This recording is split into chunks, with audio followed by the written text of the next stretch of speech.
Vamos a grabar. Bien, sigue estando en la presentación, ¿verdad? Entonces, las claves para entender el conflicto palestino-israelí, pusimos 4 grandes claves.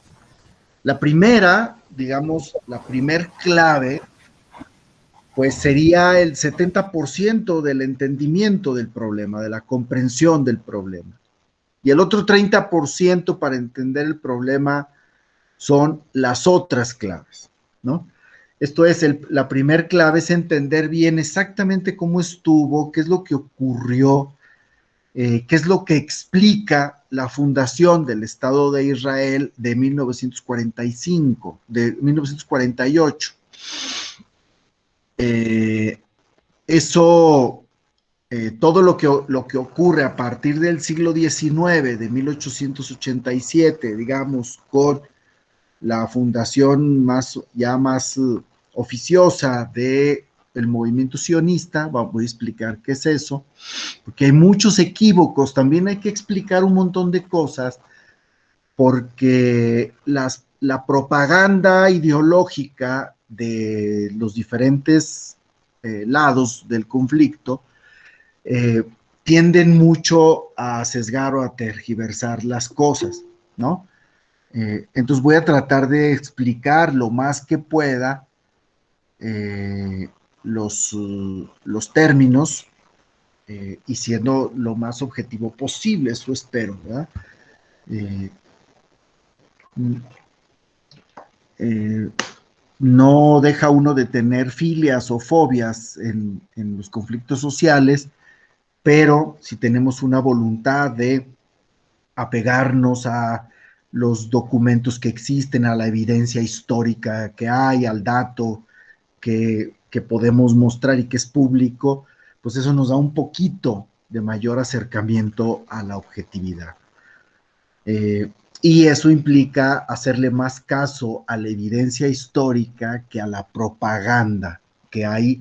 Por ejemplo, yo estuve leyendo en redes gran parte de lo que se decía del conflicto, y pues sí, me daba topes contra la pared porque hay un exceso de propaganda y sin ninguna preocupación por el dato histórico, ¿verdad? Entonces vamos a ver algo de la fundación del Estado de Israel, cómo estuvo ese asunto. Eso va a ser muy importante. Sobre todo este periodo que va de finales del siglo XIX y la entrada a la Primera Guerra Mundial hacia 1948. Luego vamos a ver la otra cosa que me parece es la otra que genera muchas claves para entender el conflicto, es cómo ocurrió y los efectos territoriales de la guerra del 67, la llamada guerra de los 6 días,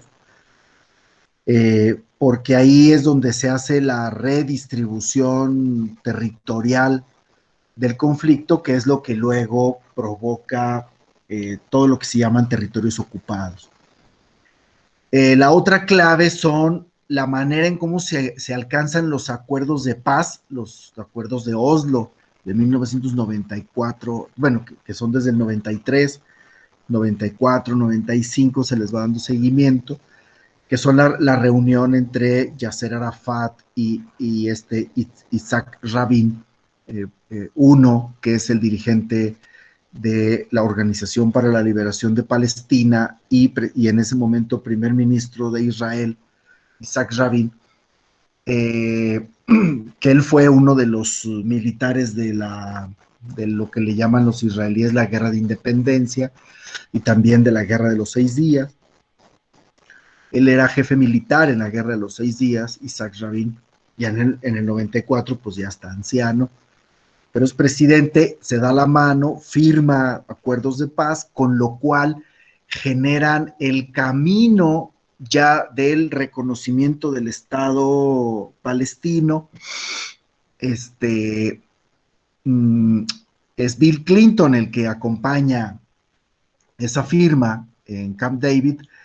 Se genera un gran entusiasmo, pero dura poco porque después grupos extremistas, tanto islámicos como judíos, desconocen, en el caso islámico específicamente Hamas, desconoce y llama traidor a Yasser Arafat por haber llegado a un acuerdo con Israel, ¿no? Un acuerdo de paz con Israel. Y en el caso judío, pues un extremista mata a Isaac Rabin, ¿no? Al presidente, o sea, un extremista de la ultraderecha judía asesina a Rabin. Entonces vamos a ver luego ya lo que se ocurrió y cómo se conforma después de los acuerdos de paz. Ahí hay un asunto muy importante, que es la constitución de la Autoridad Nacional Palestina, que es lo que ya prefiguraba el gobierno propio, autónomo, y el camino hacia el reconocimiento del Estado de Palestina. Y vamos a ver este evento, el evento de los 11 días, esta guerra que hubo, este conflicto, si le queremos llamar así, tratar de ver cuáles fueron los actores y qué fue lo que qué es lo que está ocurriendo ahorita en esa división entre el dominio de Al-Fatah en Cisjordania, lo que era la dirección de la OLP, y Hamas en la Franja de Gaza. ¿Y por qué se desató? ¿verdad? ¿Por qué se desató este asunto de que de pronto, sin más, vimos que Hamas empezó a arrojar cohetes a Israel? Exactamente qué fue lo que lo motivó, ¿no? Van a ser procesos electorales, lo vamos a revisar. Y si nos alcanza el tiempo, pues vamos a tratar de ver las narrativas de los bloques ideológicos que se construyen y qué es lo que justifica. ¿Por qué de pronto ves a gente de las izquierdas latinoamericanas con un discurso muy pro-palestino, muy antisemita, antijudío, no solo antijudío, sino casi prácticamente antisemita? Y, ¿y por qué razón y el ocultamiento en esas narrativas de las acciones del extremismo islámico, ¿no? Donde no aparece, parece como si eran los palestinos y no se distingue específicamente lo que hace Hamas, como en el caso de otras regiones de la región del Medio Oriente, lo que hace el Estado Islámico, lo que hace el yihadismo islámico, y bueno, ahí ver también las narrativas también de las derechas latinoamericanas, exactamente, digamos, con ese tipo de sesgos, pero al revés. Vamos a tratar de ver, explicar por qué razón, ¿verdad? De dónde surgieron o cómo se formularon y cómo se formaron esas narrativas de los bloques ideológicos y vamos a atender a razones históricas de cómo el conflicto nace en la Guerra Fría y por qué al nacer en la Guerra Fría eso va a determinar las narrativas que se convierten luego en inercias discursivas, inercias retóricas que ya no se analizan, sino solo se repiten, ¿no? Bueno, ese es un poco el plan de la plática y vamos, ¿no? Las comunidades, va a haber comunidades judías en el siglo XIX, ya hay muy localizadas las llamadas Yishuv, ¿no? Son las comunidades que llegan, pequeños grupos de judíos después de la diáspora. Recordemos, esto es un dato muy importante. Los judíos son, ahorita me voy a regresar, voy a la siguiente ficha, ¿no?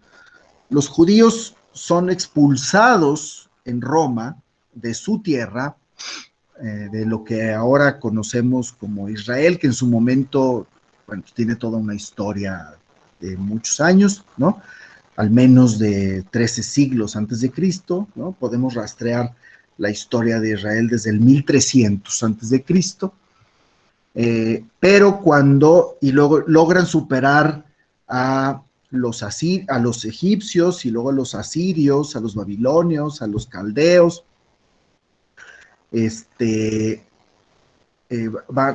a los griegos, ¿verdad? Después a los Ptolomeos que le siguen a los griegos, que son parte también del imperio griego. Pero cuando llega a Roma y tiene toda esa provincia de Roma, que es la provincia de Siria, hay dos eventos ahí muy importantes.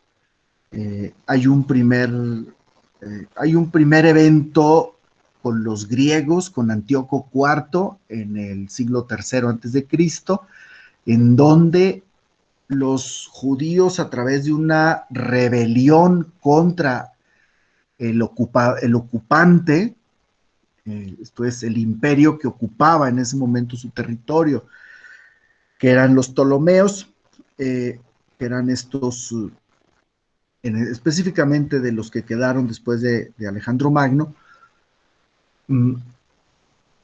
que fue la revuelta macabea. Pero triunfa los judíos y establecen todo un periodo de gobierno autónomo judío, que son los asmoneos, más o menos un poquito más de 100 años, y fueron victoriosos. Esto es, tienen éxito. Pero en el caso de Roma, ahí la cosa fue muy diferente. En el caso de Roma, en el año 70 después de Cristo, viene lo que le llama Flavio Josefo la guerra judía, y ahí Roma llega y destruye el templo de Jerusalén, es la destrucción del templo. Lo que hoy se conoce como el muro de los lamentos es un muro que sostenía la parte, una como terraza del templo, ¿no? Que es el segundo templo, ¿no? De hecho, la historia judía antigua se divide entre primero y segundo templo. Esto es, lo que era el segundo templo, lo destruyen, lo queman y lo destruyen, lo tumban, y luego se va a calmar un poco el tema, pero en el 135 viene otra rebelión, la de Bar Kokhba, y ahí lo que decide Roma es que expulsa a los judíos de Israel, ¿no? Eran originalmente primero dos reinos, Israel y Judea, y luego están juntos y luego se separan y tal, ¿no? Tenemos toda una historia. El tema aquí es la expulsión de los judíos, ¿no? Salen expulsados, y Roma ya no le llama Judea a eso, no le va a llamar ni Judea ni Israel, sino le va a dar un nombre al territorio de unos antiguos enemigos de los judíos, que eran los filisteos, que eran pueblos que les llamaban los pueblos del mar, muy probablemente emparentados con los griegos que salen en la Ilíada y la Odisea, con los aqueos. Esos pueblos del mar son los que llegan a la zona donde hoy, por ejemplo, es Gaza. Toda esa zona del mar es donde tenían sus ciudades los filisteos. Se recordarán ustedes aquella leyenda de cuando antes de la monarquía israelita, antes de la monarquía judía, que es el periodo de los jueces con Sansón. Recuerdan ustedes la guerra con los filisteos, se hicieron famoso, ¿no? O lo de David, cuando entra David, derriba a Goliat. Goliat era un filisteo, ¿no? Entonces eran estos pueblos del mar del que también hablan los egipcios. Entonces, de ahí viene la palabra Palestina, de filisteos, ¿no? Tierra de los filisteos. Entonces, Roma, para eliminar la memoria, una memoria pues de varios siglos de presencia de los judíos en su tierra, en toda la zona de Galilea, Israel, Samaria, todo esto que ahora todavía hay varias ciudades que siguen existiendo desde entonces, ¿no? Tenemos ahí en el territorio una de las ciudades más antiguas de la historia, que es Jericó.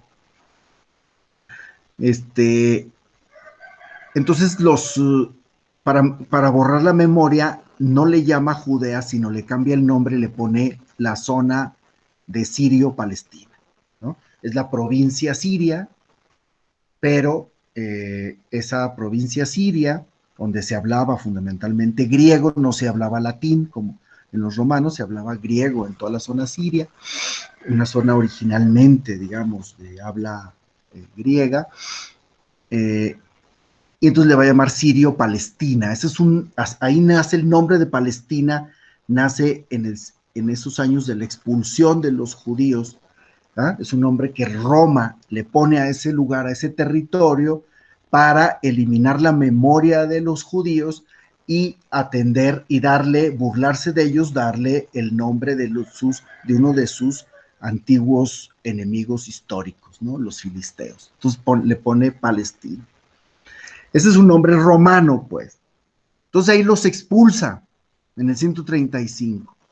Pues fíjense bien, desde el 135 que salen expulsados los judíos de Israel, no regresan a tener esa tierra como parte de ellos, ¿no? Como un estado, como un lugar donde ellos pueden estar con un gobierno autónomo, hasta 1948. O sea, estuvieron 18 siglos prácticamente, ¿ah?, en la diáspora, en la dispersión. Es un pueblo que logró sobrevivir también a Roma, y todo mundo, pues lo que podríamos esperar en términos históricos es que se diluyera y se desapareciera, como desaparecieron muchas culturas y muchos pueblos de la antigüedad. Y unos llegan a la zona de la Hispania romana, lo que hoy es justamente la zona de España, y otros se van más al este, ¿no? Los askenazíes se van hacia el este y otros se van hacia España. En España son luego expulsados justamente en 1492, cuando Colón llega a América, que está los reyes católicos que fusionaron Castilla y Aragón, fundaron el Reino de España, llegan a las Indias, ¿no? Y fundan la Nueva España. En ese mismo año conquistan y le quitan lo último que quedaba en el reducto de la presencia musulmana en el sur de España, y también se funda en esos mismos años, fundan la Inquisición española, y porque había la Inquisición Vaticana papal y la Inquisición española, y luego expulsan también a los judíos, ¿no?, de España. Entonces empiezan a vagar, hacen colonias y presencia en muchos países, y lo que ocurre es que continuamente hay un antisemitismo y una judeofobia que tiene muchos rostros, y empiezan a ser hostigados en la zona, en lo que hoy conocemos como Polonia, o lo que conocimos como la Unión Soviética, que es donde había también una fuerte presencia judía.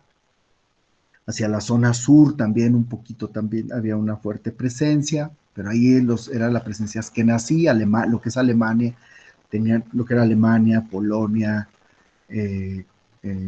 Rusia, etcétera. Todas esa zona este del mundo, había presencia judía fuerte, ¿no? Pero siguen siendo hostigados. Entonces, pero mantienen de manera milagrosa su identidad. Algunas pequeñas como comunidades judías, las Ishuv, ¿no?, empiezan a regresar a su antigua tierra. Lo que ocurre luego es que ya cuando llega la Edad Media, con los mamelucos musulmanes, ¿ah?, de Egipto, tienen control de toda esta zona, Después, en 1517, es incluso con lo que los historiadores ponen como fecha de conclusión de la Edad Media, que es cuando los otomanos llegan, invaden eh, eh, la, la actual Turquía, toda esa zona. Llegan los otomanos, estuvieron a punto de llegar, recuerden, esa parte que va de 1517, es una de las partes históricas más interesantes de Europa, ¿no? Estamos justo en ese mismo año con las 95 tesis de Lutero en Wittenberg, en la Catedral de Wittenberg. Está el conflicto de la reforma protestante que parte a Europa en dos. Justamente Alemania se parte completamente con los príncipes alemanes, y ahí está el famoso turco, ¿verdad? Esto es de ahí están las grandes batallas, un hermanastro de Carlos V, en ese momento emperador, pues, de España y Alemania, juntan en algún momento a estos reinos para defensa del turco. Esto es los otomanos. Entran los otomanos, se posesionan de ese lugar, hasta 1917. Todo ese momento, que no se escucha en YouTube, dice. Todo ese periodo es dominio otomano, que es musulmán, pero recuerden, los turcos otomanos son musulmanes y los árabes son musulmanes, pero son muy diferentes, ¿no? Tienen orígenes étnicos muy distintos, y eso se va a reflejar en su momento eso va a tener relevancia, ¿ah? Luego viene ya con la Segunda Guerra Mundial, la Primera Guerra Mundial, primero la Gran Guerra, pues logran derrotar a los turcos en la Primera Guerra Mundial.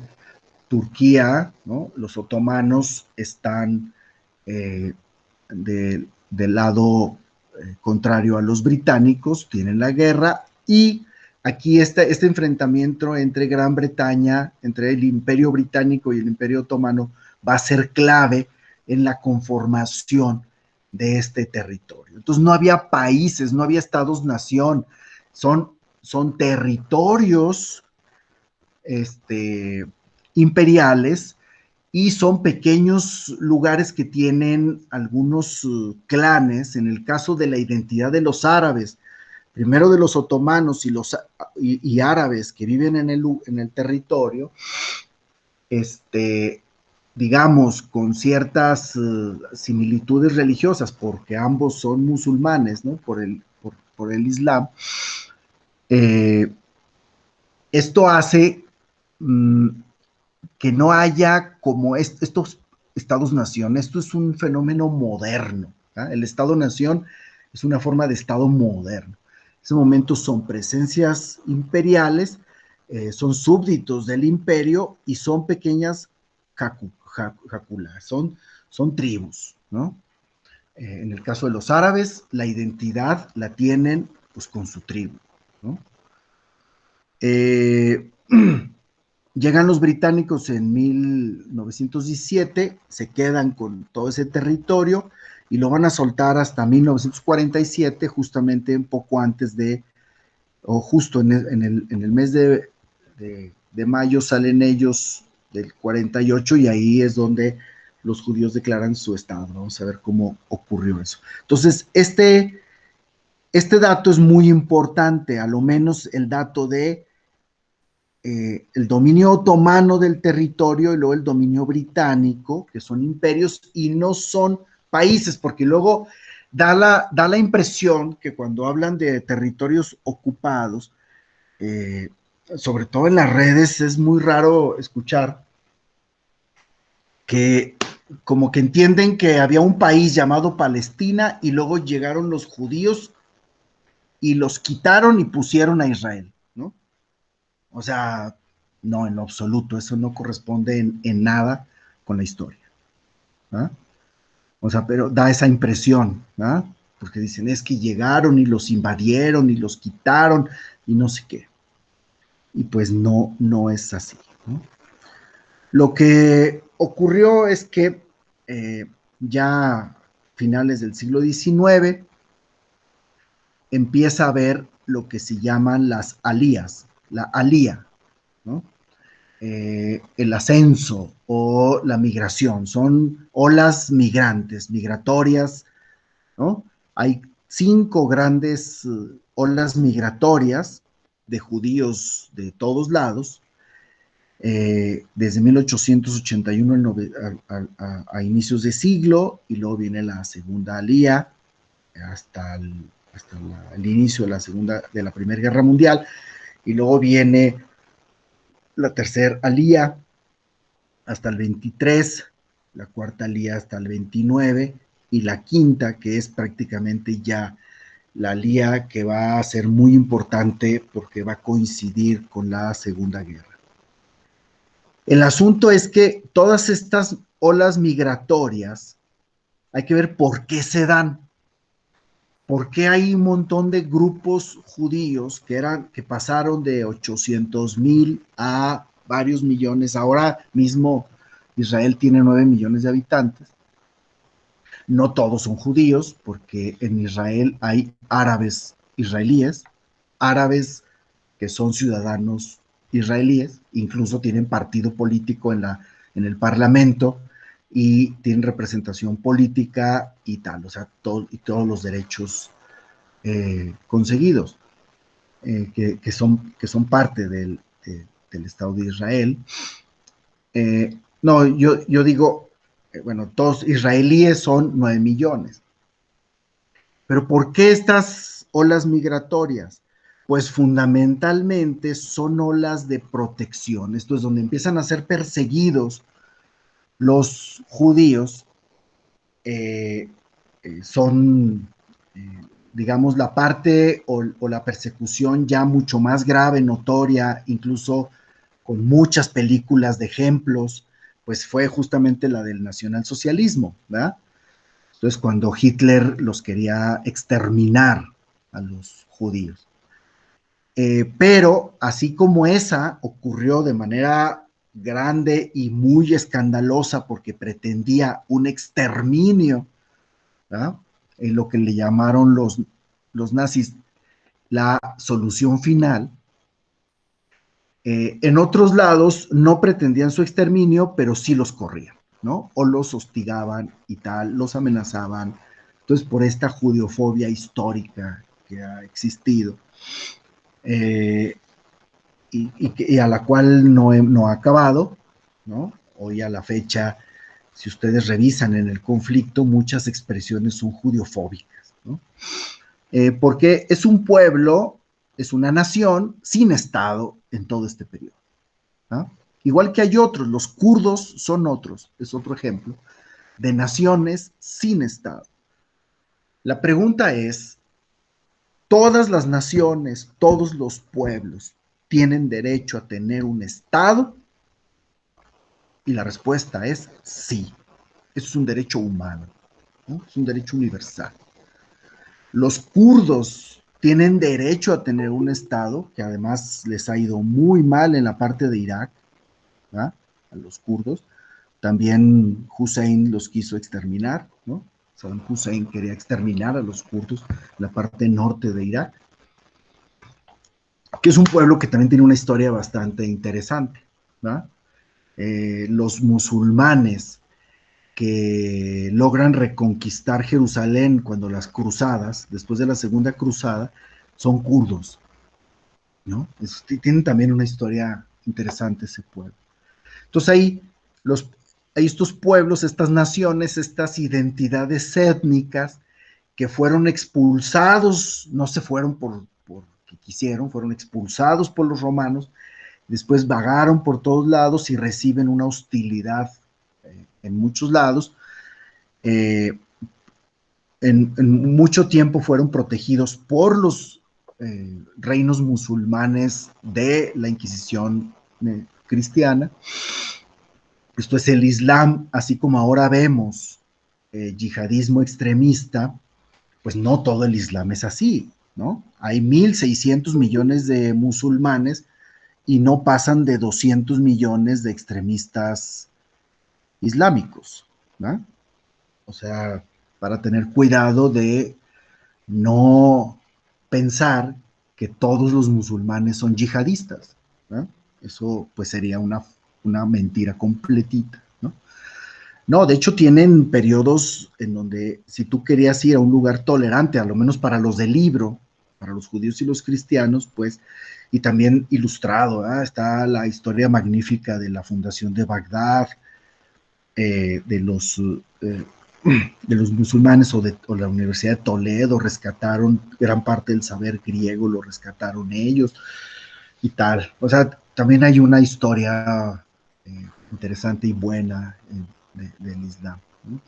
Porque luego también hay una tendencia a demonizar al Islam y no es tampoco correcto, porque sí hay extremistas islámicos, terroristas, que están haciendo cosas brutales y terribles ahora mismo en Gaza, que es el caso de Hamas, o el Estado Islámico, o Al Qaeda, o estos grupos, o los talibanes de Afganistán, pero eso no es todo el Islam. El Islam son 1.600 millones, ¿no?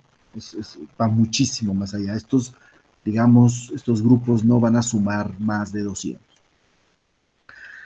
Bien, el asunto es, pues, las alías, las olas migratorias, son provocadas por la hostilidad que reciben los judíos y tienen derecho a tener un lugar de ellos en donde puedan refugiarse y estar a salvo de las tentaciones de exterminio de la judiofobia y el antisemitismo de diferentes marcas. Entonces, creo que eso no tiene cuestionamiento. Al grado que no tiene cuestionamiento que durante la administración británica, ¿no? En 1917, aquí está el texto, ¿no? Que ponemos aquí en la imagen, ¿no? El texto dirigido a Lord Rochdale, es un judío.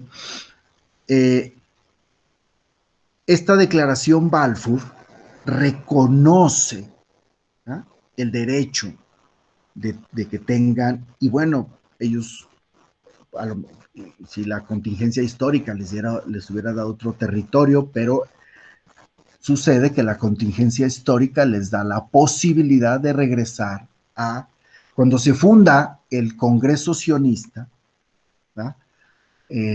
Esta organización mundial de los judíos que tiene como finalidad y objetivo justamente construir un Estado, pues la discusión estaba álgida, ¿no? Porque hay quienes decían que se compraran tierras en África, otros en América Latina, otros en la zona, hacia la zona del Canadá, y otros, por supuesto, decían, no, es que vamos a Israel, ¿no? A lo que era nuestra tierra histórica.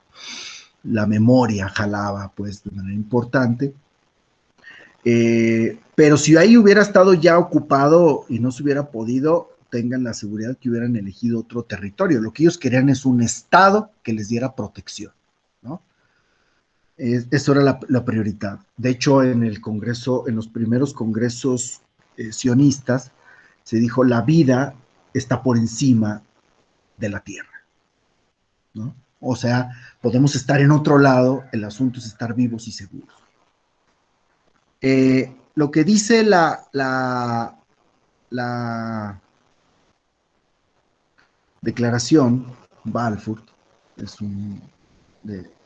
digamos, de un de la administración británica, dice: el gobierno de su majestad contempla con beneplácito el establecimiento en Palestina. Fíjense bien, aquí se vuelve a usar Palestina. Durante todo el Imperio Otomano jamás se habló de Palestina. Y quien vuelve a usar el término, el antiguo término romano, son los británicos, que en muchos son los responsables del conflicto, de la manera en cómo lo manejaron, ¿eh?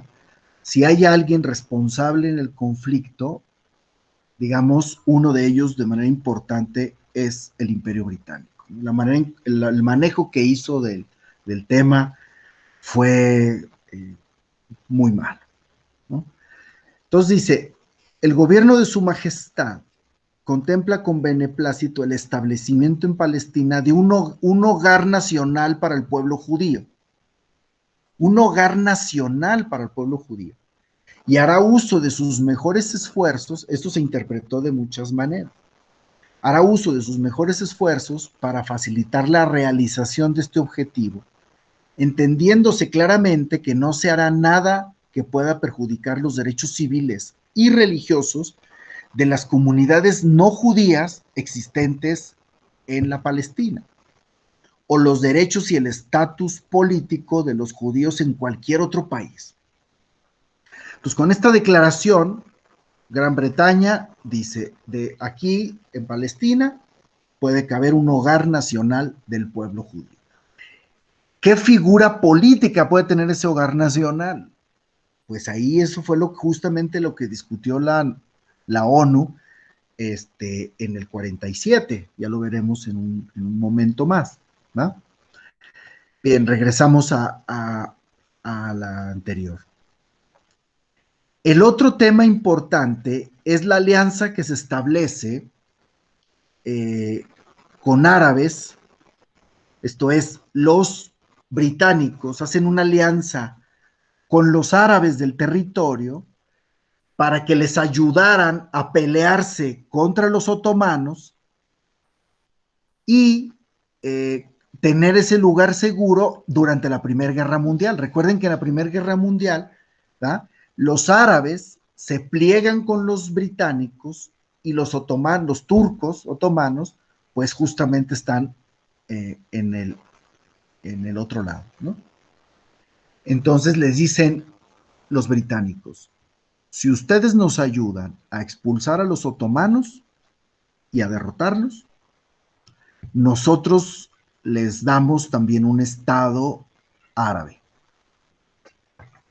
¿no? Aquí, ¿no? En las tierras de Palestina. Solo que Palestina era muy grande. No es lo que conocemos ahora de Palestina. Digamos, lo que conocemos hoy de Palestina, vamos a ver enseguida los mapas, ¿no? Se los voy a mostrar en un momento más. Era mucho más grande, que abarca todo lo que es Jordania. Entonces le promete a los judíos y le promete a los árabes un país propio, ¿no? Un estado propio. O sea, son promesas contradictorias, ¿no? La declaración Balfour y la alianza árabe contra otomanos generó esas promesas contradictorias de los británicos, ¿no? Entre otros, el Imperio Británico se alió a un personaje siniestro, eh, que es el Mufi de Jerusalén, que era joven en ese momento, ya viejo. Vamos a ver lo que ocurrió con él. Después se alió con Hitler en el Tercer Reich. En ese momento era joven, era antisemita, radical antisemita, y se alía con el mufti de Jerusalén, que es este señor que está aquí, ¿no? Le da poderes de administración de toda esa zona, y es justamente cuando ocurren los primeros conflictos fuertes. Genera la masacre de Yafo en 1920, digamos que son masacres que pasaron a la historia, ¿no? Y aquí hay una cosa interesante: están las dotes a la familia Hussein. el, el Imperio Británico abre un libro blanco en 1920, ve cómo está el tema después de la masacre de Jafo, que ya empiezan los conflictos muy fuertes de enfrentamiento entre árabes y judíos. Y en el libro blanco, el Imperio Británico prohíbe las alías, las olas migratorias, y detiene o controla la venta de tierras, porque lo que iban haciendo todas las alías, cuando llegaban los judíos, estas olas migratorias llegaban y compraban tierras, ¿no? Al principio era con el poco recurso que tenían, ¿no?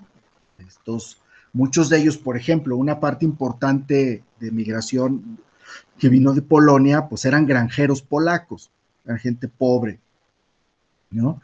Que salían huyendo de ahí. De hecho, Ben Gurión, que fue el primer ministro, el que lee y declara la independencia de Israel, él justamente es de esos que llegaron a Palestina jovencitos de Polonia, ¿no? Y eran granjeros. Y muchos de ellos eran granjeros socialistas, que son los que van a fundar una cosa muy interesante en Israel, que son los kibbutzim, o los kibbutz, ¿verdad? Que eran estas granjas donde no había propiedad privada, era una granja cooperativa de propiedad común de todos, todo era de todos, y luego distribuían los recursos que tenían con el principio a cada quien según su necesidad, de cada quien según su capacidad. Entonces eran comunidades del socialismo judío y sionistas, ¿no? Eran parte de este congreso sionista. Llegan acá, detienen un poco la venta de la tierra, y ahí esta alianza que hay Britania, el Imperio Británico con el Mufti, y después les reparte, les da a la familia Hussein, no se las da hacia un pueblo, no sé, le da, fundan el reino de Jordania con esa tierra que le da a los árabes. Dice, bueno, yo les prometí que les iba a dar tierra para un estado, entonces a los árabes, de hecho esa era una discusión que tuvieron los judíos cuando el tema del reparto, decía es que a los árabes ya les dieron, porque de todo el territorio de lo que era la Palestina, a ellos ya les tocó el 76%, y queda después el recorte con el 24% restante, ¿no? Porque ese 76% es todo lo que abarca Jordania y parte de Irak, que se lo dan a la familia Hussein, que sigue siendo la misma dinastía que está hasta a la fecha, ¿no? Es un reino, son reyes, son dueños de todo, son reyes. De hecho, el nombre de Palestina no se identificaba originalmente con los árabes, originalmente lo identificaron con los judíos. Si se fijan en esta bandera, ¿no? Que es la bandera de Palestina, está la estrella de David, ¿verdad? ¿No? Y aquí está México arriba, ¿se fijan? Está Perú, Rumania, Portugal, ¿no? El Líbano, ¿no? Tal. Marruecos, es Palestina, ¿no? No se identificaba originalmente Palestina con los árabes. Era parte del territorio. Palestina era un territorio, no una nación. ¿Va? Bien, el asunto está en que estos árabes, sobre todo después de la agresión de la organización antisemita del Mufti de Jerusalén, este Mufti que después vamos a ver lo que ocurre con él, empiezan a construirse defensas judías, autodefensas, ¿no? Y primero fundan las Haganá en el 20, y ahí y ahí participaban todos, mujeres, hombres y, bueno, niños no tanto, niños no, pero ya jovencitos, ¿no? Entraban a las células de autodefensa, Originalmente eran autodefensas a los kibutzim, esto es, eran estas comunidades socialistas que tenían su kibutzim y eran atacados por los árabes, entonces generaban estas autodefensas, ¿no? El Haganá. Y aquí vemos, esta es una célula Haganá de mujeres, ¿no? Ahí en Israel las mujeres participan en el ejército, han participado desde siempre en la defensa, y eso ha contribuido mucho a que cuando se reconoce el Estado declara igualdad de religión, de raza y de sexo, ¿no? En la Declaración de Independencia de Israel declaran la igualdad de religión, esto es, que puede haber gente de otras con libertad de confesión, ¿no? Esto es, no es un Estado, no fundan un Estado confesional, sino un Estado laico, y tiene que ser necesariamente laico si quieres que haya libertad confesional e igualdad de religión. Igualdad de raza, donde alguien por ser negro o ser rubio, o sea, porque ahí se juntaron gente, judíos que venían del Yemen, ¿no? Que venían de la parte central de África, y judíos que venían de Alemania y de Polonia, ¿no? Entonces eran así como que no crean que estuvo fácil, ¿no? O sea, aún cuando declaran la igualdad y todo, había cierta ahí desigualdad en el trato, pero hacen la declaración de la igualdad. Y una cosa que contribuyó a eso fue que la mujer participaba en el tema de la defensa de manera igualitaria que los hombres, y incluso tienen luego una primer ministra, ¿no? Golda Meir, ¿no? Una ministra muy interesante porque luego le toca, de hecho era ministra con cáncer y todo, o sea, tiene una biografía muy interesante, Golda. Bien, este es el reparto que les digo. Si se fijan, toda esta zona de aquí donde tengo el apuntador, ¿eh? Toda esta zona, es toda la zona de la Transjordania, o sea, este es el Jordán, ¿eh? Toda la zona que está después, ¿no? Atravesando el Jordán, ¿no? La Transjordania, todo esto se lo dan a los árabes, ¿eh? Específicamente a la familia Hussein. Y luego se queda, entonces ellos le llaman Jordania a todo esto, ¿no? Está la Transjordania, y aquí fundan el reino de Jordania.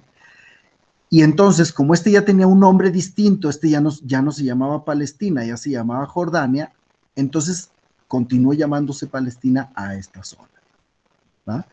Esta zona es mucho más pequeña que esta, ¿no? O sea, del territorio original se da el 76% a la familia Hussein, ¿no? Que abarca esta zona y una parte de Irak, aunque otra parte de Irak es que cuando se hicieron el reparto imperial después de la Primera Guerra Mundial, esta zona le tocó a Gran Bretaña y otra parte hacia arriba le tocó a Francia, ¿no? Y queda esta parte para Palestina, ¿no? Eso fue el reparto que hicieron los británicos. Los judíos originalmente pensaron pues que ya todo esto iba a ser para ellos, ¿verdad? Porque si ya todo se lo habían dado a los árabes, pues esto iba a ser para ellos. Pero no ocurrió eso. Bien, viene el conflicto árabe-británico hacia la Segunda Guerra Mundial, así como los árabes se aliaron con los británicos en la Primera Guerra Mundial para expulsar a los otomanos. En la Segunda Guerra Mundial, los árabes se pelean con los británicos, ¿verdad? El mufti de Jerusalén, ¿verdad? Es este señor, y aquí está platicando, hace alianza con Hitler, ¿no? Aquí está en una visita a Alemania donde va haciendo el saludo nacionalsocialista, ¿verdad? Este es el mufti. Los británicos, entonces los árabes declaran la guerra a los británicos, que es la famosa, se hizo famosa ese levantamiento del 36 al 39, justamente en los años previos, anteriores al estallamiento de la Segunda Guerra Mundial, que estalla en el 39 hasta el 45, pero ya está durísimo la agresión. Hitler asciende al poder en el 33, ¿no? Y el Mufti se alía directamente con Hitler. Entonces eso hace un choque contra Gran Bretaña. Entonces, los dueños del territorio, que son los británicos, están en contra de los árabes que se alían con Hitler. Los judíos, por el contrario, fundan antes el Etzel, así como fundaron el Hagalá, que era, digamos, en la geometría política, digamos, eran como socialistas, como de izquierda, digamos, de esa manera. El Etzel va a ser como una fuerza paramilitar de derechas, muy nacionalista, digamos, va a ser de corte nacionalista. Los socialistas en esos años tendían a ser internacionalistas, ¿no? Había un choque entre el socialismo y los nacionalismos, porque el socialismo en los años 30, eso también ocurrió en México, era internacionalista, y el nacionalismo pues tendía a ser más de corte conservador. Entonces fundan el Etzel participa con Gran Bretaña en la guerra para oponerse a Alemania. Ellos, en cuanto empezó el ascenso de Hitler, ya como canciller alemán, pues se alarmaron y por supuesto inmediatamente se aliaron al enemigo de Hitler, que eran los Gran Bretaña. Pero esa alianza trajo consecuencias en el territorio, ¿no? También nace el Lehi, es otro grupo armado, solo que antiimperialista, en donde el Lehi se diferenciaba tanto del Hanajá como del Etzel, porque el Lehi decía, vamos a atacar tanto a Alemania, pero también vamos a atacar a Gran Bretaña, ¿no? O sea, ellos eran internacionalistas o antiimperialistas, ¿no? Y todos son sionistas, solo que el sionismo es muy plural ideológicamente, interna. Hay muchas digamos, orientaciones ideológicas en el sionismo, no es homogéneo ideológicamente, es plural, tienen un mismo objetivo, hay una unidad de objetivo, que es que los judíos como pueblo y nación tengan un Estado, pero esa unidad de acción y esa unidad de objetivo no les da unidad ideológica, ¿no? Aquí está el fundador del movimiento sionista, ¿no? Theodor Herzl. Incluso estuve leyendo su libro hace como un año, estuve leyendo el libro original que hizo, es una novela, y no es buen escritor, ¿no? Pero pues el libro es importante por términos históricos. En 1897 nace formalmente el movimiento sionista por Herzl, Theodor Herzl, que es este señor que está aquí. En 1901 establecen el Fondo Nacional para Israel. Esto es un fondo en donde había algunos banqueros franceses, porque aquí, bueno, había unos en Estados Unidos, llegando también como migrantes a tierras norteamericanas, en Alemania y eso, pero donde había judíos con mejor poder económico era en Francia. Había, de hecho, hay un banquero que es al que le dirigen la carta Belfort, ¿ah? Son franceses.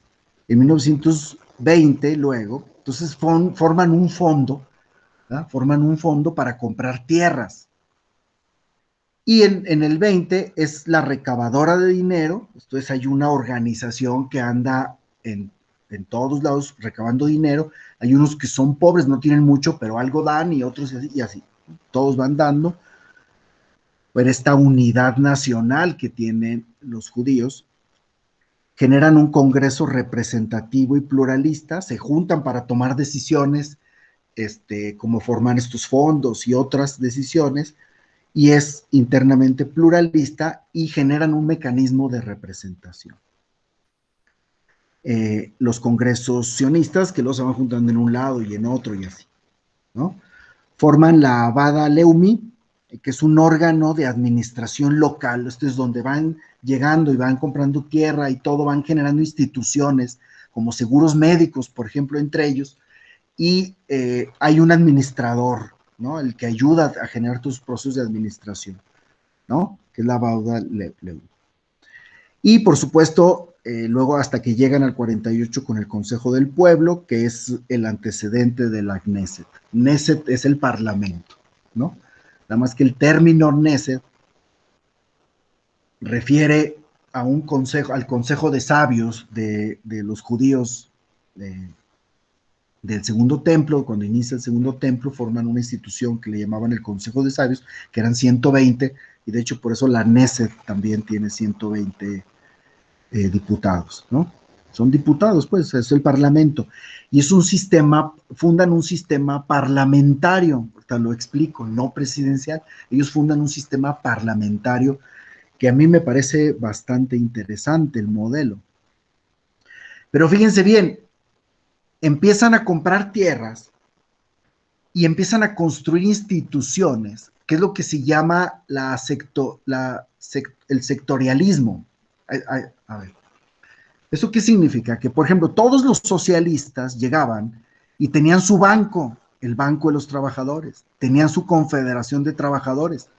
De hecho, en una marcha de trabajadores es donde se hizo una de las matanzas del Mufti. Está la Haganá, que es esta organización de autodefensa armada, y tienen sus seguros médicos, ¿no? Para todos estos. Los nacionalistas tienen también su banco y tienen al Etzel. Los religiosos, en este caso hay varios aspectos, porque dentro de los religiosos, en el caso de los ortodoxos, estos religiosos muy radicales o muy ultranacionalistas y tal, estos que ven ustedes con caireles y con el gorrito negro, ¿ah? Los ortodoxos, estos no son sionistas, de hecho son grupos muy ultraconservadores, son de una extrema derecha, digamos, pero son no sionistas, ¿no? Hay extrema derecha sionista también, claro. Y luego están los liberales, ¿no? También tenían su banco, su seguro y tenían incluso hasta sus equipos de fútbol. Lo que ellos planean cuando llega el 48 es pasar del sectorialismo al estatalismo, o sea, cómo van a unificar toda la Haganá, el Lehi, el Etzel, todo eso lo van a juntar en un solo ejército, ¿verdad? Eh, todos los bancos pues los van a juntar en uno solo con la unidad y luego rescatan el idioma, el hebreo que prácticamente ya no se hablaba, lo reviven, era una lengua muerta y la reviven, revivir una lengua. Es increíble poder. Y aquí está, esto es el antiguo alefato hebreo, ¿no? Que se parecía mucho, es primo, digamos, escribe o toman la escritura, la toman del arameo, ¿no? El hebreo toma del arameo, digamos, la escritura, le da su propia versión, ¿no? El arameo pues es de origen babilónicos, como ustedes sabrán, y lo toman, era ya prácticamente un idioma muerto, pues quien hablaba arameo, si estaban todos, o sea, ¿no? Desde el siglo II, ¿no? Que salieron de allá, dejaron de hablar. Es más, con el, cuando los judíos salen expulsados por los romanos, ya muchos no hablaban hebreo, hablaban griego, ¿no? Y arameo, ¿no? El hebreo ya lo hablaban muy poco, era como un lenguaje ya de culto, pero sí se seguía hablando, pero después prácticamente se perdió en la época del siglo I, que la época de Jesús, que está muy cerquita. Se fijan, a Jesús lo matan en el año 30, los romanos, y la gran rebelión judía es en el 70, ¿no? Eh, y después pues los crucifican a todos, ¿no? Hacen una crucificadera horrible. Bien, rescatan el hebreo y lo vuelven y lo reviven, pues, ¿no? Entonces eso es muy, muy interesante. Entonces tienen una serie de estructuras como paraestatales, sin todavía ser estatal porque están sectorializadas, pero ya hay una presencia de instituciones en el territorio, tienen tierras compradas y tienen esto y van caminando. Viene el retiro de los británicos, después de la Segunda Guerra Mundial, Gran Bretaña queda en bancarrota, ¿no? Para tener control del territorio ocupaba 100,000 soldados y pues ¿de dónde? No había dinero para eso, ¿verdad? ¿De dónde iban a sacar para poder mantener eso? Después de la Segunda Guerra Mundial, ellos lo que les preocupaba era tener dinero para reconstruir Londres y reconstruir sus ciudades que quedaron destruidas por la Segunda Guerra Mundial, y es donde querían. Pero entonces tenemos eso, al mismo tiempo tenemos una situación en donde los árabes terminaron políticamente debilitados, porque habían sido como aliados de los nazis, y los judíos terminaron con una altísima solidaridad, muy legitimados, porque después de que se sabe todo el tema del holocausto y de los planes de exterminio, entonces ahí en el mundo se levanta una como ola solidaria con los judíos, de decir, ya basta, ya démosle solución a eso, no pueden estar así, ya denle su estado y tengan un lugar en donde todos los judíos, ellos declaran después una cosa que voy a decir en un momento, ¿no? Que es la ley del retorno, donde declaran que todos los judíos que se sientan agredidos en cualquier parte del mundo pueden llegar y serán acogidos sin pretextos en el Estado de Israel. Entonces, la ONU ya existente, ¿no? Recordemos que la ONU es un antecedente de lo que fracasó la Sociedad de Naciones. La Sociedad de Naciones fracasa, se rompe, ¿no? Por eso luego están las guerras mundiales. Después de la Segunda Guerra Mundial se establece otro diseño de organización de las naciones. Se funda la ONU con otras reglas diferentes a la Sociedad de Naciones.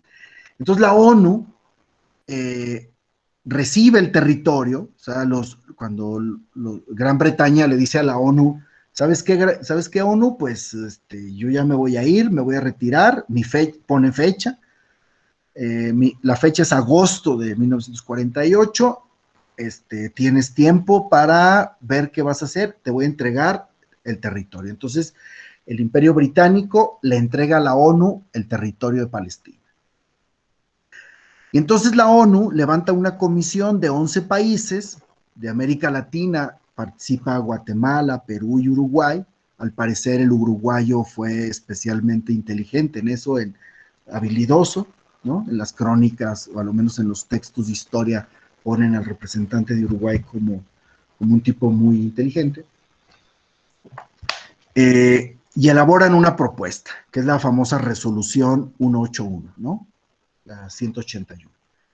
Y la resolución es que hay dos propuestas, ¿no? Hay dos soluciones que la ONU propone. Porque ya para este entonces, desde 1920 más o menos, empieza a surgir un proceso de nacionalismo árabe de Palestina, ¿ya? Más o menos de 1920. O sea, los árabes, si tú les dices antes a un árabe, ¿tú a quién perteneces? ¿Eres tú palestino? Pues no, el árabe, su identidad es su tribu, ¿no? O sea, esa es su identidad, él pertenece a esa tribu. Son sociedades tribales, igual que lo fueron los judíos en su momento, ¿no? Las famosas tribus de Israel, ¿recuerdan ustedes? ¿No? Las 12 tribus de Israel. O sea, muchas de las sociedades semíticas son sociedades tribales. Los árabes también son semitas. Entonces, o de origen semita también. El tema es que hay dos propuestas. porque ya para ese momento, del 20 en adelante, ¿ah? Después de que fundan Jordania, entonces todos los árabes que quedan en Palestina empiezan a decir, canijo, pues entonces nosotros somos palestinos. Entonces empiezan a construir, a crear poco a poco una identidad nacional esos árabes que antes no tenían. Entonces antes del 20, pues no tenían esa identidad. La empiezan a construir y ya las Naciones Unidas dice, bueno, pues hay dos soluciones. O hacemos un Estado binacional o partimos el territorio de Palestina y fundamos dos estados. ¿Ah? Un Estado binacional o un Estado incluso multinacional o multiétnico, que en su momento se aplaudió como la mejor solución. Esto es un Estado en donde no importa si eres judío o árabe o si eres ateo, si eres no sé qué, o sea, nada, ¿no? Pero aquí, donde había más dificultad para eso, era justamente con los musulmanes que estaban como los árabes, que estaban con la idea de naciones confesionales. Entonces, ellos no querían un Estado binacional, los mayores oponentes a la idea de un Estado binacional eran árabes, porque eso implicaba estados laicos, y ellos básicamente, sus estados quieren que sean confesionales, o sea, estados islámicos, ¿no?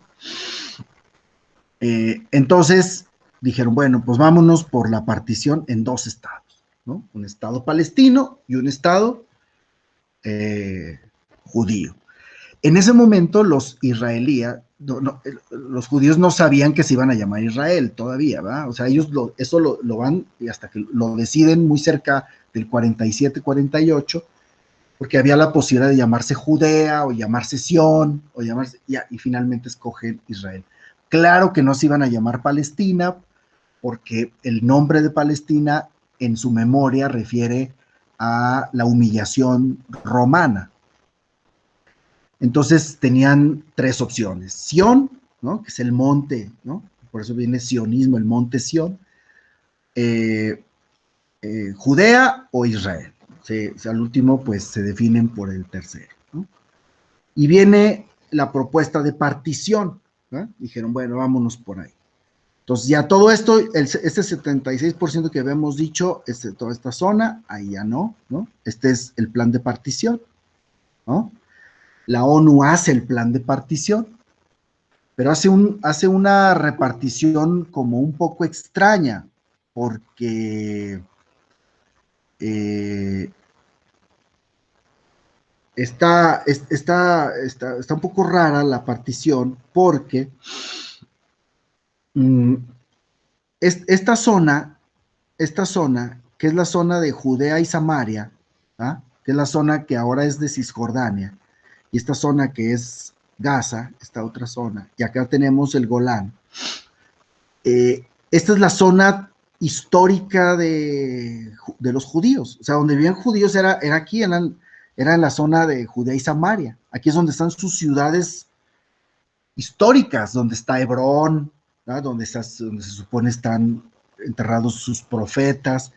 eh, Ahí está las ciudades más Jericó, Jerusalén, por supuesto. Ahí están las ciudades, digamos, de lo que era el Israel histórico. Y de hecho acá lo que les dieron hacia la parte de la costa era, era zona filistea. Y acá, pues todo esto es desierto, desierto, desierto, ¿no? Esta es la zona más fértil, esta parte, ¿no? Toda esta zona es la zona más fértil, lo que era la antigua Galilea, ¿no? Era esta zona, ¿no? La zona baja, la zona agrícola, digamos, ¿no? Toda esta es la zona alta, montañosa, desértica, que es poco fértil, ¿no? Eh, pero este es el proyecto de partición, ¿no? Pero los árabes no aceptan la partición, ¿no? Para la formación de los dos estados. La propuesta de ellos es que los judíos deben irse, ¿no? Así, deben irse. Y eso se le debe dar a los árabes y establecer un estado islámico y tanta, ¿no? Entonces los judíos deben irse. no aceptamos. Entonces, los británicos dicen, bueno, pues si no aceptan o no, eso ya no es bronca mía, eso es una bronca de la ONU, ¿no? De agosto, ellos adelantan su retirada a mayo del 48 y se van. Y dejan hecho eso un desmadre, ¿no? Porque los judíos decían, no estamos conformes porque a los árabes ya se les dio el 76% del territorio, ¿verdad? Y ahora nos están repartiendo la mitad, 55 y 45, o sea, casi prácticamente mitad por mitad, pero el 24% restante del territorio.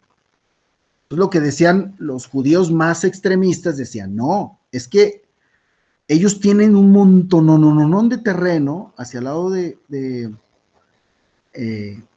hacia el reino de Transjordania, ¿no? Toda la zona de Transjordania tienen mucho terreno, pues que vayan allá y nosotros nos quedamos con esta parte. Al final estuvieron las discusiones y tal, y dijeron, bueno, de no tener estado a tener uno chiquito, pues está bien, y aceptaron. Entonces, Israel acepta la partición, acepta la propuesta de Naciones Unidas, y los árabes, no los árabes palestinos, quien decide eso es la Liga Árabe. Esto es, quien decide eso es Jordania, Siria, Líbano y Egipto. ¿Ah? Y de hecho, los ricos, los musulmanes ricos, después de que se va Gran Bretaña del territorio, ellos también se van. Y ahí dejan a la población, ¿no? Entonces ellos no aceptan. Los que han pagado los platos rotos, pues es la población palestina. Pero quien ha decidido, quien ha tomado las decisiones estratégicas, no han sido ellos, sino son actores políticos que ni están en el territorio. De hecho, es muy interesante cuando se funda la Organización para la Liberación de Palestina, la OLP, se funda en Egipto, ¿verdad? La funda Nasser en Egipto, y es hasta después que toma Al-Fatah la conducción y Yasser Arafat, entonces ya hace una organización palestina para la liberación de Palestina. Pero antes la organización nace en Egipto y era, digamos, como de esta Liga Árabe. Entonces son actores que no están en el territorio, pero ellos fueron los que decidieron. ¿Qué hubiera ocurrido si hubieran decidido sí, vamos a los dos estados? Pues ya ahorita serían dos estados, tan. Hubieran tenido sus fronteras y tal, ¿no? Uno para un lado y otro para otro y tal, ¿no? Entonces viene la guerra del 48, ¿no? Los judíos deciden poner Israel a su estado, le llaman guerra de independencia a esa guerra. Aquí está, en la imagen de abajo, está Ben Gurión en Tel Aviv, en el Museo de Arte de Tel Aviv, que fue una ciudad que también los judíos fundaron, Tel Aviv, cuando les dijeron que su capital no podía ser Jerusalén, y todo, bueno, pues se fueron por Tel Aviv.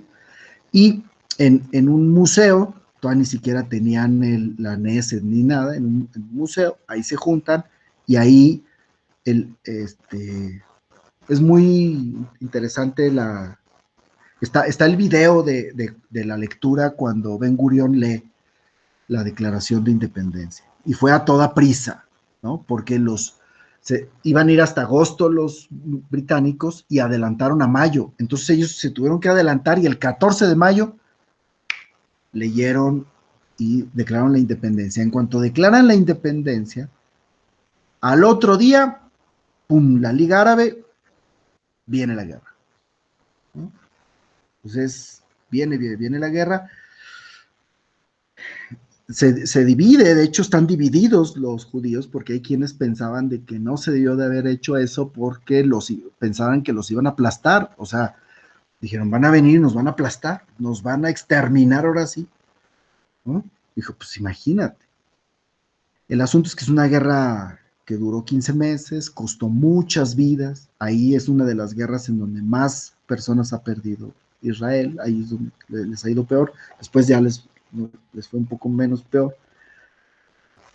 Y este es, digamos, un antecedente importante de cómo es que se llega al Estado de Israel y cómo es que al momento en que se reconoce al Estado, como era una propuesta de Naciones Unidas, se reconoce al Estado porque ellos aceptan la propuesta de la resolución 181 y los árabes no fundan Estado porque ellos quieren, la prioridad es destruir a Israel. Nos damos un brinco hasta la Guerra de los 6 días, hasta 1967, ¿verdad? Nos pasamos un periodo importante de la historia de Israel, ni modo, y de Palestina, y lo que ocurre y tal, pero es el gobierno, es un gobierno de un presidente, digamos, muy famoso, muy carismático, Nasser, ¿verdad? Eh, con una biografía interesante, es el que logra amarrar la alianza de países árabes, es el que conquista el canal de Suez, el que se enfrenta con Gran Bretaña y con Francia, y es una parte muy interesante ahí lo que ocurre, ¿no? Sobre todo lo que ocurrió con lo del canal de Suez. Para poder industrializar, quería con ese dinero del canal de Suez industrializar Egipto y tal, tal, tal. Y el asunto aquí, la clave, es que en los 60 estamos en plena Guerra Fría. Recuerden ustedes que incluso el mismo año, en el 67, es la crisis de los misiles en Cuba, ¿recuerdan? Esto es, la Guerra Fría significa que el mundo está dividido en dos áreas, en dos pedazos. Están los países que son aliados de la Unión Soviética y los países que son aliados de Estados Unidos, ¿no? Está la OTAN, la Organización del Tratado del Atlántico Norte, que son los países aliados de Estados Unidos, y el Pacto de Varsovia, los países aliados de la Unión Soviética. Entonces está dividido el país. Entonces todo lo que ocurre, toda la geopolítica que hay en el mundo entero, así como en Cuba, en el Medio Oriente también, y en África se vuelve a dar lo mismo, ¿no? Es esta bipolaridad, ¿no? El mundo está en dos polos, ¿no? Estados Unidos contra Rusia, tal, tal.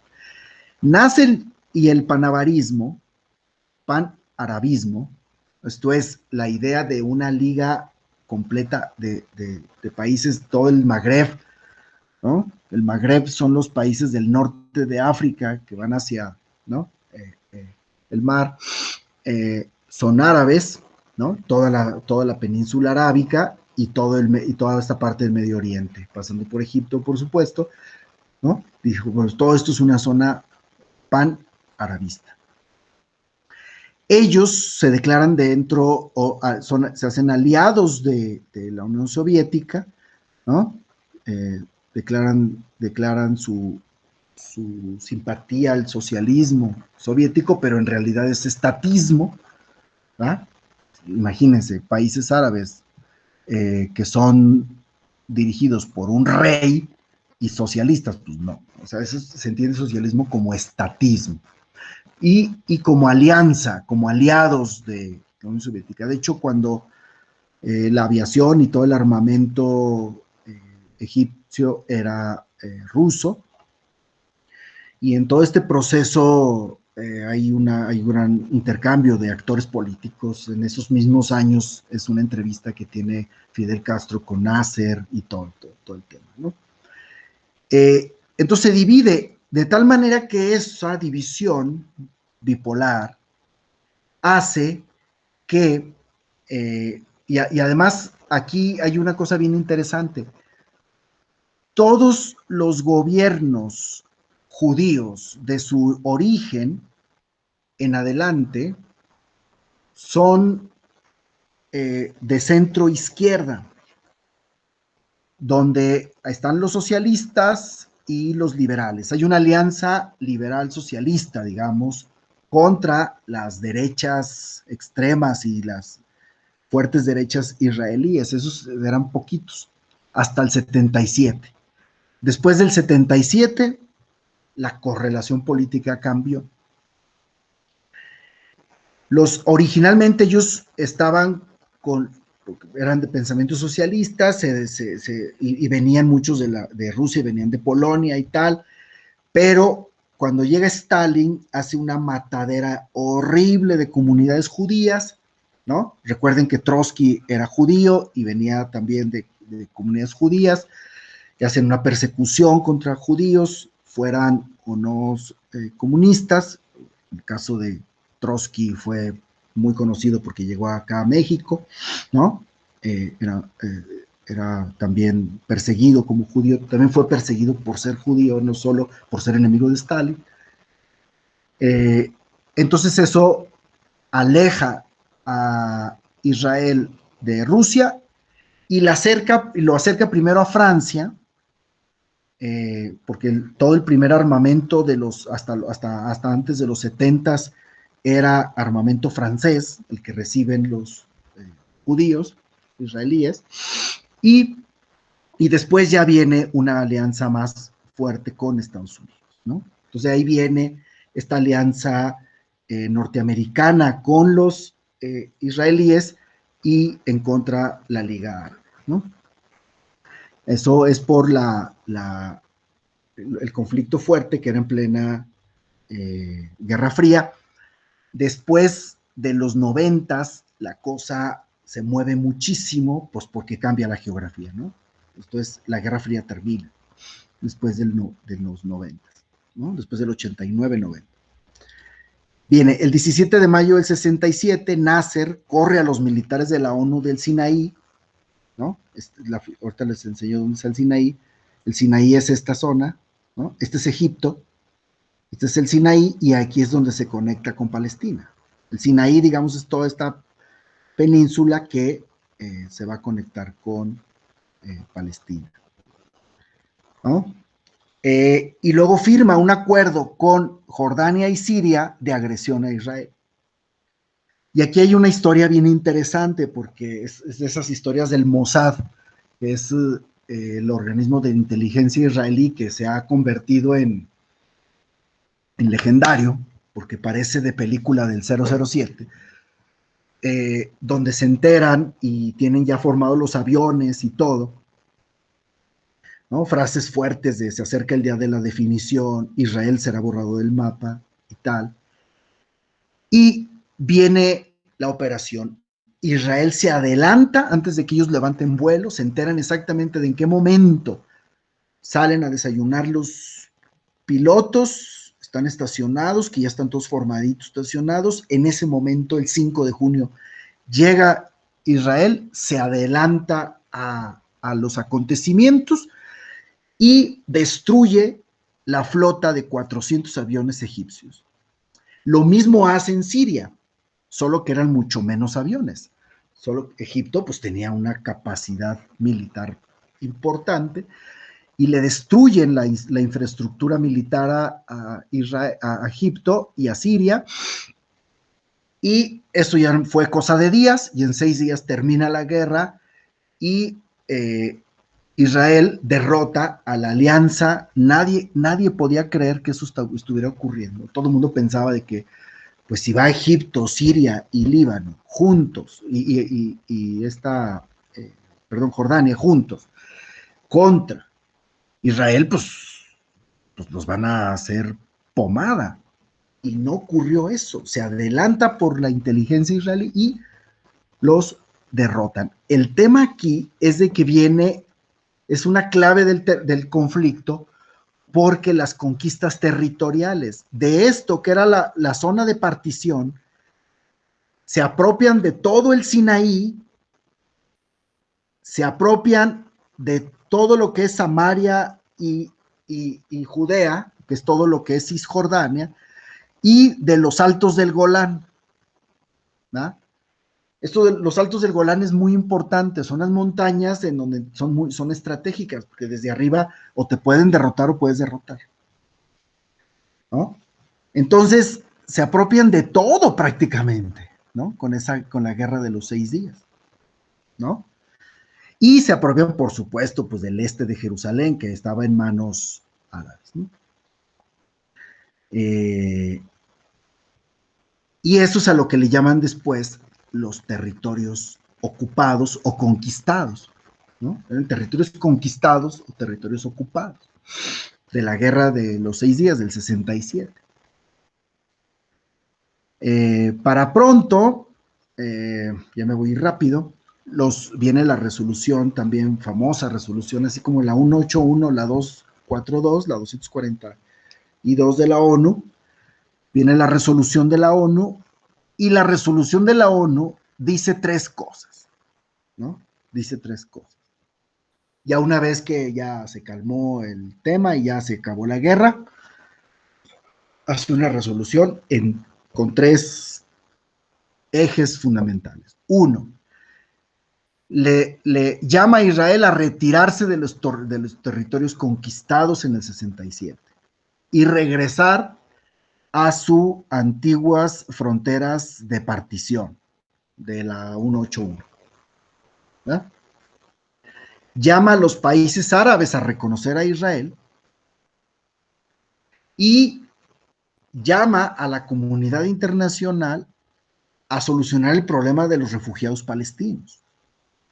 Porque aquí hay un tema grave de derechos humanos, porque toda la parte de ciudades judías, pues y todo eso que estaba bajo la Knesset es gobierno civil dentro del Estado israelí, pero las zonas conquistadas, no, las zonas conquistadas son régimen militar, o sea, como es una zona conquistada, entonces quien gobierna esas zonas, quien está al cargo y el control de las zonas, es el ejército.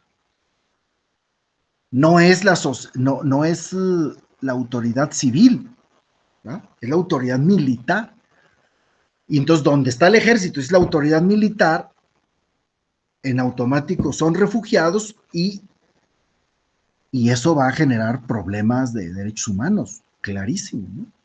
O sea, un montón de problemas de donde el pueblo palestino, después de esta ocupación, pues hay colonias de palestinos que van a sufrir de manera importante porque pues estar bajo un control militar no es una cosa buena, ¿no? Es una cosa mala, o sea, ¿no? Está mal. Entonces, la resolución tiene esas 3 cosas, ¿no? El retiro, el repliegue, el reconocimiento de Israel y la solución de los refugiados. Se resuelve con el retiro, con el primero, se resuelve mucho lo de los refugiados. ¿Qué es lo que hace Israel y qué hacen los árabes? ¿Ah? ¿Qué es lo que hace Israel y qué hacen los árabes? Bueno, pues Israel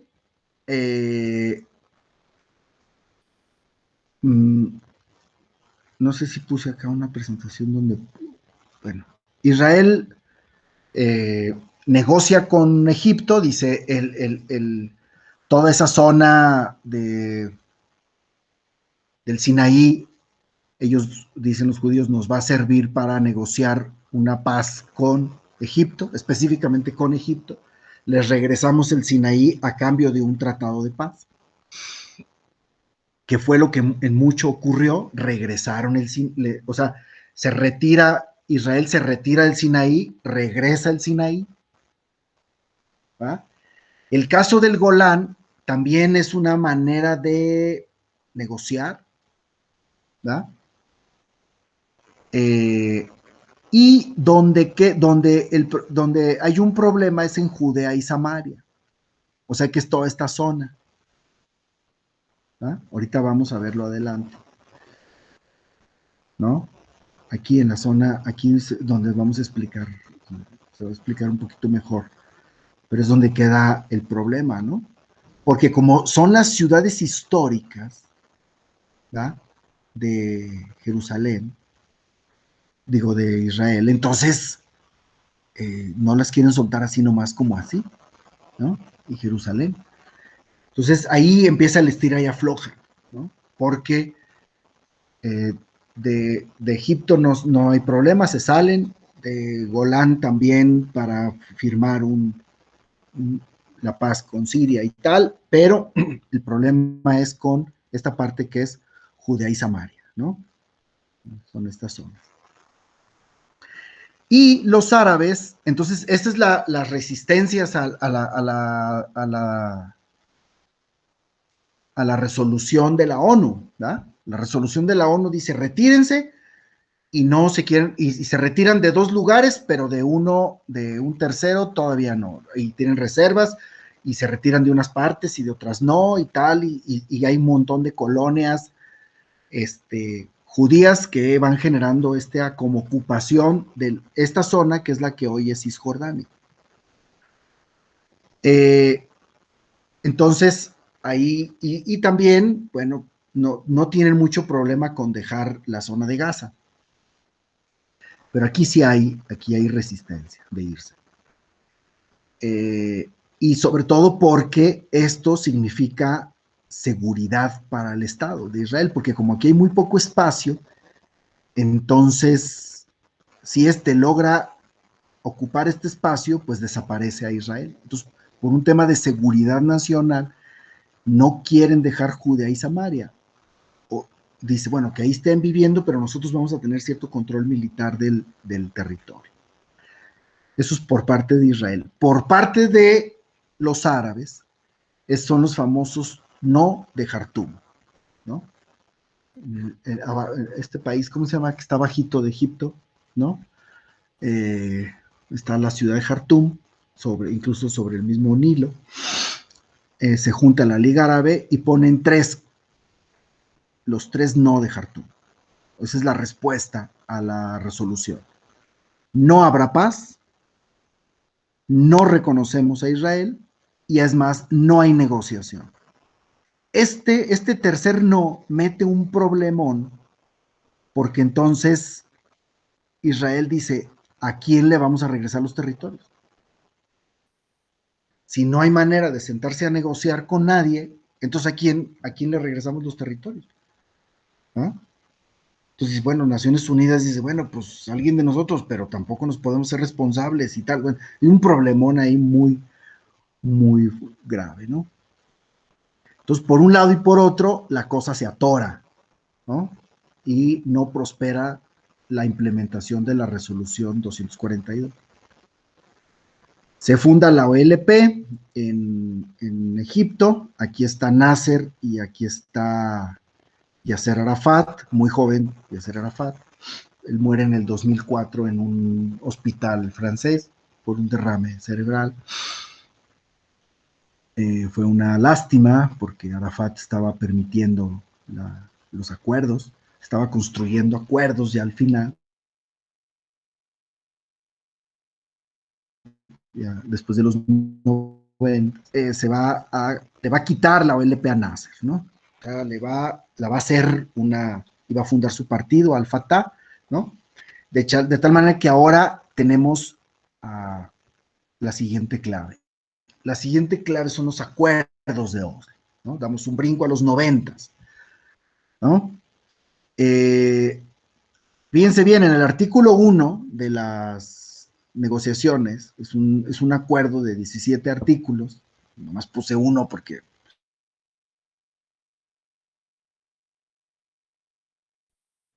son 17, ¿no? Un gobierno interino palestino y un consejo eligiendo la gente de Cisjordania y de la Franja de Gaza durante un periodo de transición. Se planteaba que no pasara del 2000, ¿verdad? Fuera más o menos para ir dándole cumplimiento a la resolución 242. O sea, esa resolución que se atoró de la ONU. Entonces, ¿cómo podemos caminar. Entonces, construyen un acuerdo que le da origen a lo que es la Autoridad Nacional Palestina. Israel se retira, de hecho, se retira en el acuerdo de Oslo y luego se retira militarmente de Gaza, se retira de muchos lugares de Cisjordania, conserva solo los de la famosa zona C, ahorita les digo cuál es. Se retira militarmente, después de Gaza se retira no solo militarmente, sino también sus colonos los retira en el 2005 Israel, de Gaza, pero los retiran, se establece gobierno autónomo de los palestinos, ¿verdad? Establecen un consejo, un parlamento palestino, un gobierno palestino, entonces tienen autonomía. ¿Y hacia dónde va caminando? Bueno, era cumplir 5 años, después de esos 5 años la siguiente etapa, hasta construir ya bien las fronteras, los límites, porque ese era también un problemón fuerte, ya con una estabilidad de un gobierno palestino propio, hasta llegar a los 2 estados, ¿no? Aquí ya hubiera el Estado palestino y el Estado israelí, y aquí se dan la mano Yitzhak Rabin, Yasser Arafat, y bueno, el que está ahí de testigo, pues es Clinton, Estados Unidos, ¿no? Entonces era un paso muy importante, ¿no? Muy, muy importante, porque la Autoridad Nacional Palestina ya les da un gobierno propio, ya no es un gobierno civil propio, incluso tienen policía de la Autoridad Palestina para el territorio y tal, y ya es un paso para luego construir el Estado, y eso significa ya una paz duradera una vez que definan bien las fronteras, que ese era también otro problema mayor. La Autoridad Nacional Palestina, pues, se establece en el 94 con la Organización para la Liberación de Palestina, después de la intifada, ¿no? De la primera intifada, después va a haber otra intifada para el 2000, ¿no? Está como levantamiento de los palestinos, que después de la intifada y de una agresión militar que hace Israel sobre población de Gaza y todo, se retiran y tal, ¿no? O sea, vienen los acuerdos, la Autoridad Palestina fue designada para controlar tanto la seguridad como la administración civil en áreas urbanas palestinas, y aquí se establecen 3 zonas, área A, área B y área C.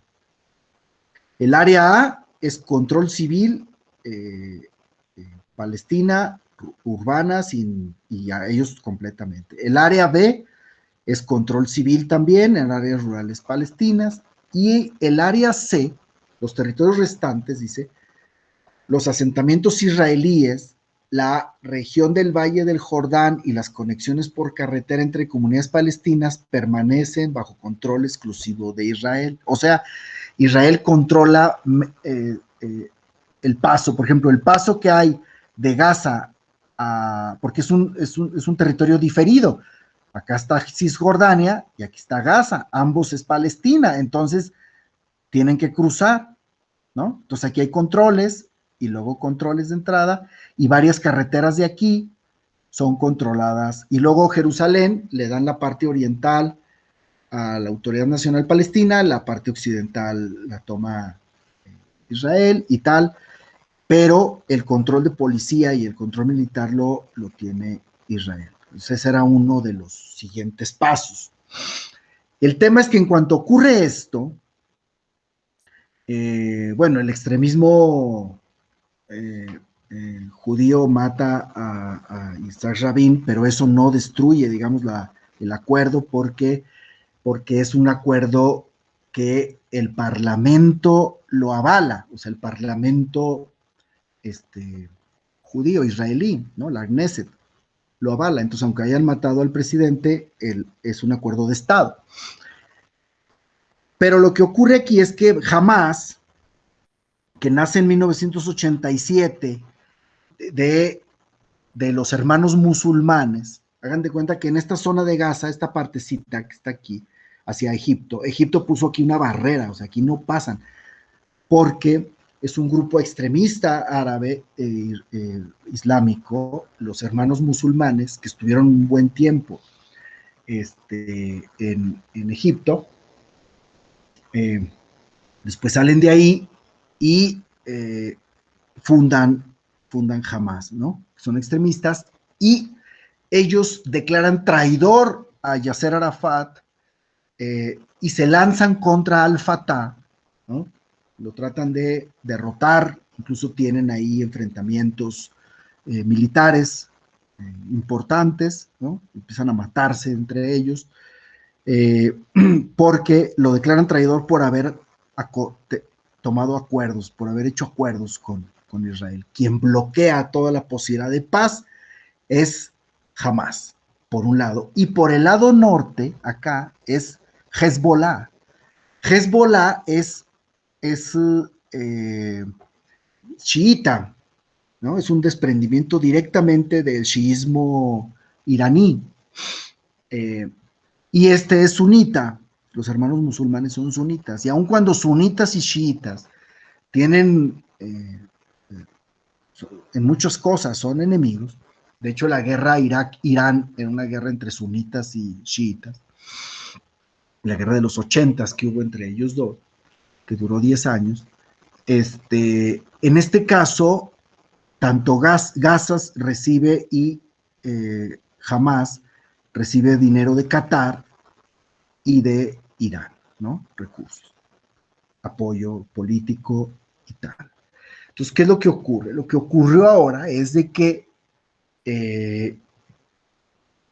la Autoridad Nacional Palestina debió de haber hecho elecciones, ¿no? Debió de haber hecho elecciones.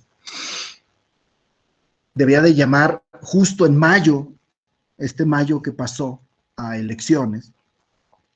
Y al ver Al-Fatah que estaba tomando fuerza jamás, suspende las elecciones. Y hay un desaguisado en la zona oriente de Jerusalén. Y eso lo aprovecha Hamas para reivindicarse como defensor de la zona de Cisjordania, que es la que gobierna Al-Fatah. Hagan de cuenta que Cisjordania la gobierna lo que era la OLP, Al-Fatah, y Gaza lo gobierna Hamas, ¿va? Está dividido el territorio y dos gobiernos. Israel tiene más o menos, ha tenido buena relación con Al-Fatah y con lo que era la OLP y la organización, la Autoridad Nacional Palestina tiene más o menos buena relación, porque de hecho cogobiernan aquí, mucho de esto es un cogobierno, entonces deben de tener mucho contacto. Y más o menos ahí el acuerdo va.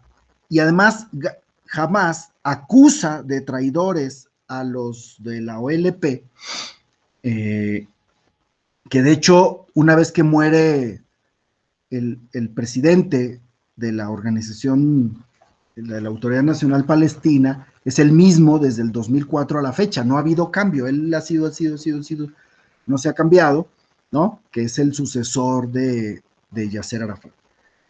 Es el mismo. Entonces se fijan aquí, en la zona de Cisjordania, hay más o menos esa posibilidad de acuerdo, pero lo que hace Gaza es que, lo que hace Hamas es querer generar una legitimidad como defensa de los palestinos y dejar a los de la OLP o a los de la Autoridad Nacional Palestina como aliados de Israel, como traidores y tal, para generar legitimidad y eso les posibilite ganar la elección venidera, ¿no?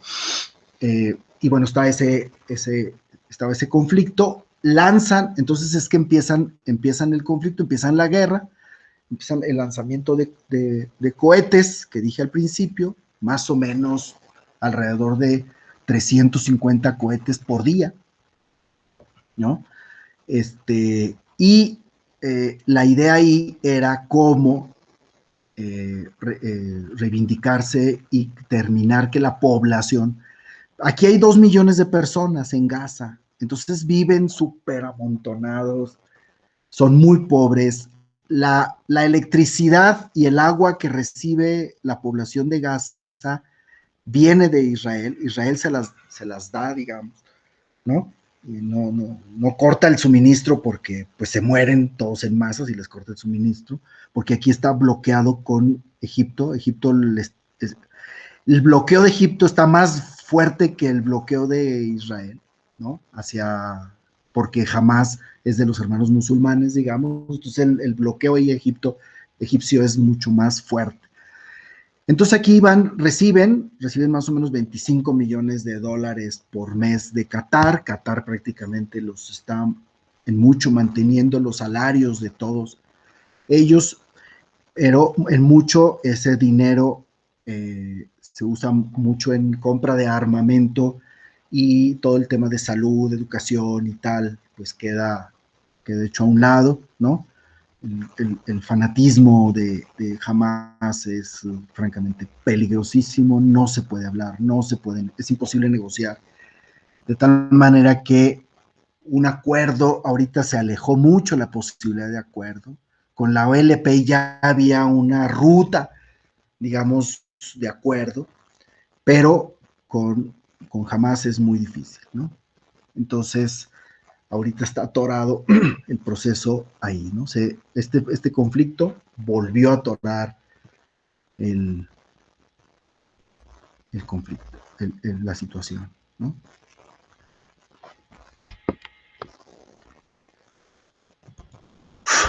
Bien, bueno, creo que más o menos en tiempo, lo que calculé, menos 4 minutos, lo alcanzamos, ¿no? Bueno, pues eso es. Díganme si algún comentario o pregunta o así. O algo que no haya quedado claro, que quieren que explique.